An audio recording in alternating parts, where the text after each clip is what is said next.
Abantu 20 nibagamba ko baferirwe amagara gabo omu magombora gabiri omuri rubanda kandi abandi bakihamu oburemo bw'amagara gabo gona. Itwe nk'abanyayuganda twena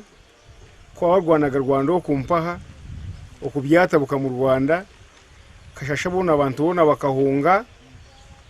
bona baza za mujero kumpaha mu neighboring counties bamwe bayambuka kabara babine sente baza mu town kubanga kune cyashiri kuri munonga kira togote mbunda zera togota abantu bafego ibintu byabo embuzi ente ebyabi bimunju byona barutinga byona baheza kaza mu ndomusika wa IPDF retired kunaje rutaro mukuza kugaruka nashaba umukazi wanje azizire ki yafiye nashaba kukora retirement ningashi omu reserve army nashaba kutaha n'ubundi mu cyaro kuko umukazi wanje akafa yansigira abana bashatu. Abateganisi b'Orutaroru nibajan kwihobo amagara gabo gakahinduka kandi batwire n'obusasi bw'abantu n'ebintu byabo baferirwe ombwirobo bakatushanga muka ngena wete nehiye boda hanuya hati batera ibikompora bya ekikompora cyayo cyankwatamo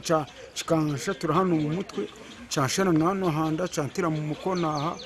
kandi nabwo ready bagumizamo batutwara batuhamba kibiro byahweyeho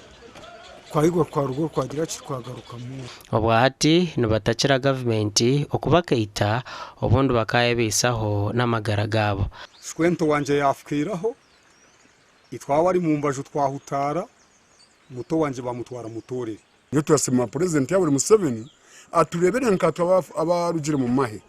kandi ababine turi mfukakazi aija tuyamba atutekateke.